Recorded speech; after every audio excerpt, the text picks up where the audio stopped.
Today I'm doing the review on the Army of Two codename Bravo custom airsoft mask from evike.com. Now this mask cost us $70 on Evike and it's fully made of fiberglass. Now we opted for, I think, a yellowish orange color, as you can see, but there's a whole bunch of other colors that you could have chosen from. Now with this mask, one of the things that we were wondering when we bought it is there texture to it, or is this all just painted on? And there is texture to it, there is depth to it.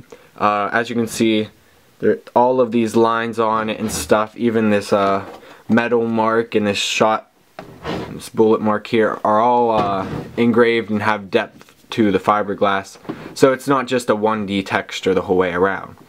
Now, there weren't any real problems with this mask, but some of the things that we didn't like, or some of the problems that we encountered, included this little mark up here for the mouth, but other than that, it's really not even noticeable.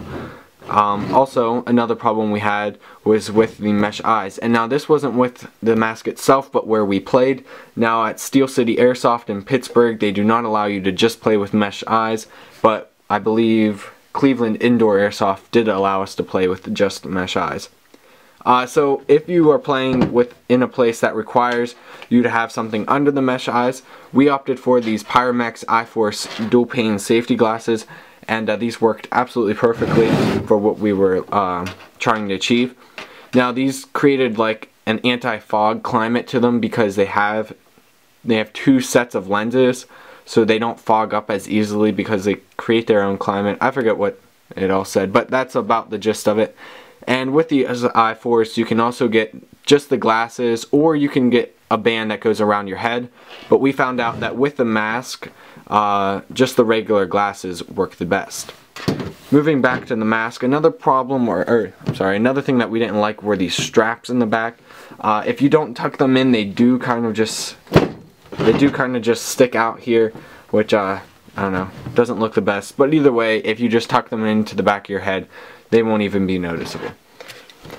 So moving on to the back harness here, as you can see, there's a fiberglass plate here that's attached to the harness here, and it has two on it for Army of Two.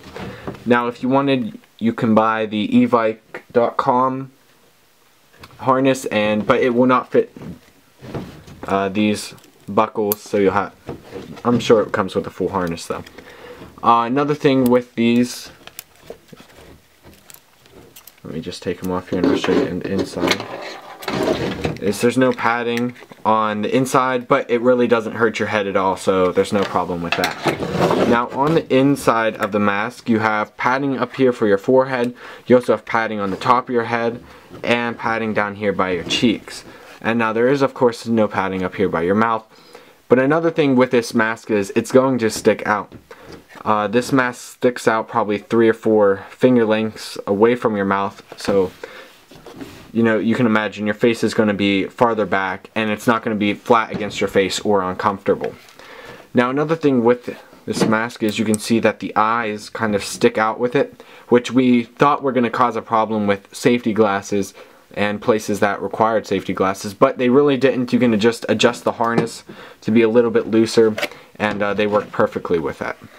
So that was my review on the codename Bravo Army of Two mask from evike.com. Thanks for watching, and don't forget to subscribe.